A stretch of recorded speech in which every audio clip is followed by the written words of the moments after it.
So today I want to talk about what I call your prisonality.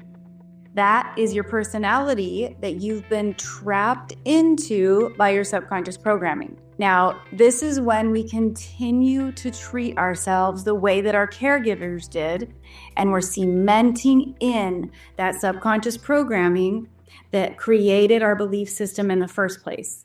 So I want to give you some insight and clarity on this so that you can get an understanding. If you're feeling stuck, if you're feeling like it's hard to make those changes, this is going to help you understand. If you're new here, I'm Ketra Thompson, and I'm the creator of the Confident Connection Method. So I help my clients address these subconscious issues right back where they started, at the root cause, so that you can shift those beliefs and you can allow yourself to finally have the life and the love and the connection you want without all those subconscious roadblocks. So if you'd like to learn more about that, you can check out the link in the description below where you can set up a completely complimentary consultation call so you and I can chat and I can help you get some clarity and give you my best recommendations.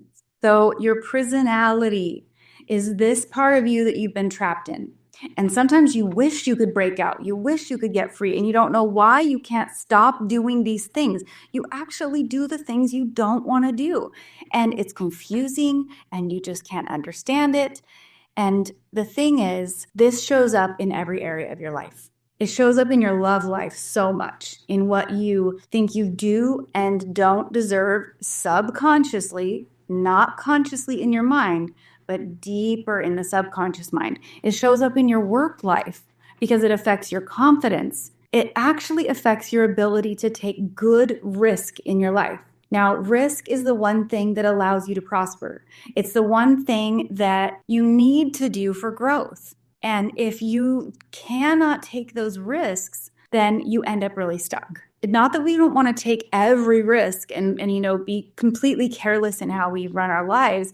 We want to take calculated risk, but we want to be able to take those good risks with some level of uncertainty, knowing that it's going to be okay. Now, the most successful people in life, they fail a lot. They failed a lot before they succeeded, and they're not afraid of failure.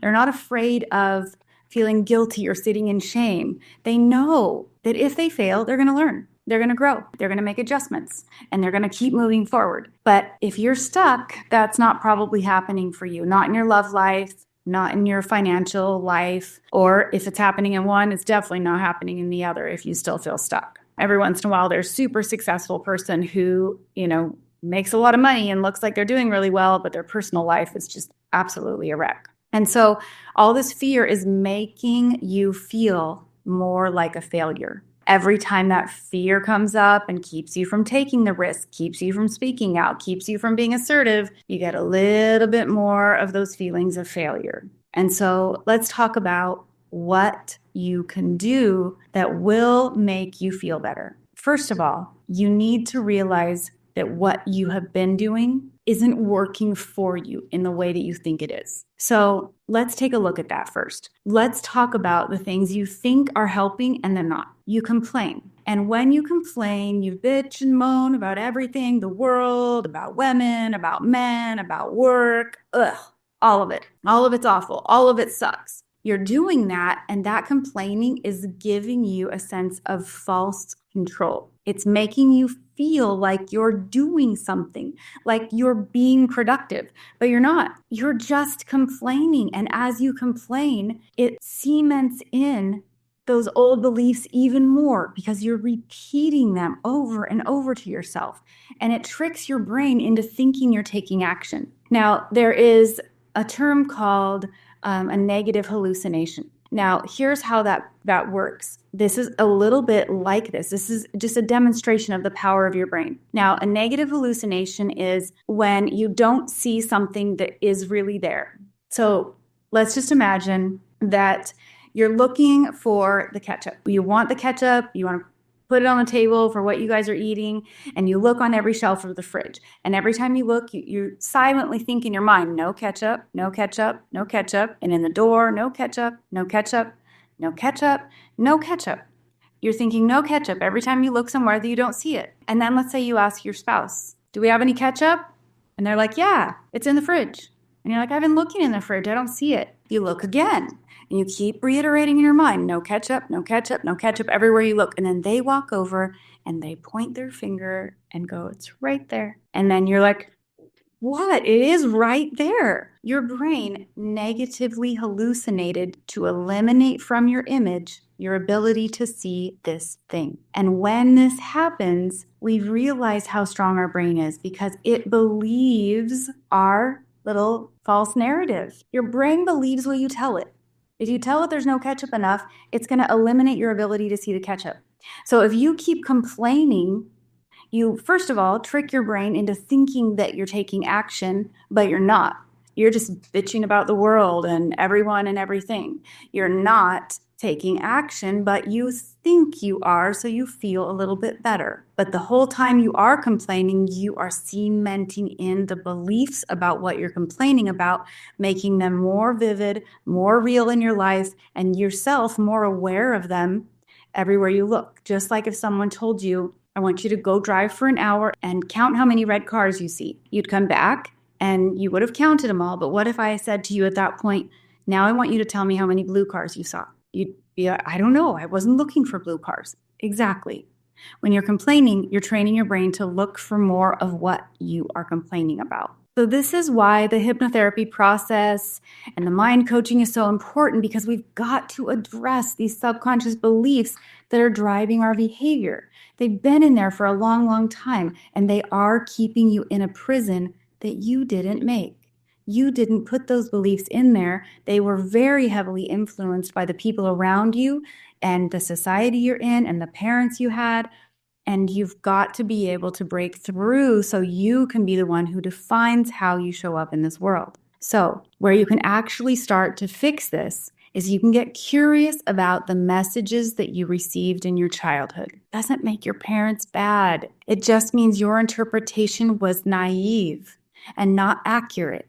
But you've got to start getting curious about the thoughts and beliefs that you have and where they came from. You've got to get really honest about the stereotypes and assumptions that you make as an adult, where they came from your childhood, why you're still pursuing those beliefs, why you haven't challenged them in yourself, why you tend to throw people in a group and make these stereotypical assessments of them. You've got to get honest. So you've got to be honest about your highest values as well. If you were to write down everything that you value the most, what you say your highest values are, then you ask yourself, am I living these values? Well, the answer is, if you aren't being proactive about taking steps to live those values, then you're not living them, even if you think you are in your mind. So you need to be able to be proactive about making choices in your life that allow you to live your values, actual follow-through steps. And this can give you the clarity that you need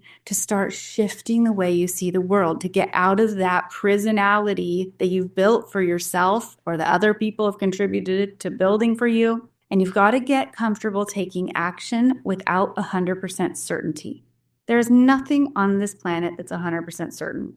There just isn't. The only thing that is 100% true is that change will happen.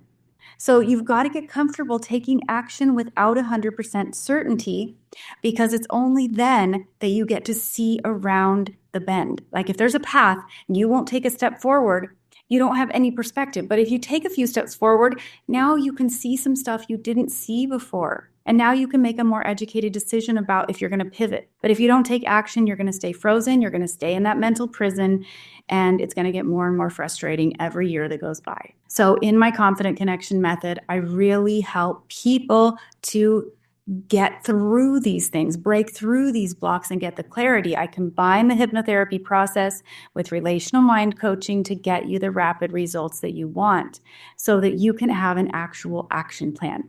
Instead of just trying this and trying that and not having a real path or a direction or clarity and just being stuck in your prisonality and not being happy about it does not sound like a fun way to live your life. So if you'd like to learn more, again, check out the link in the description below. And if this content resonates with you, I'd really appreciate it if you would click like and subscribe so you can be notified every time I post a new video. And until next time, I hope you curate a life by your own design.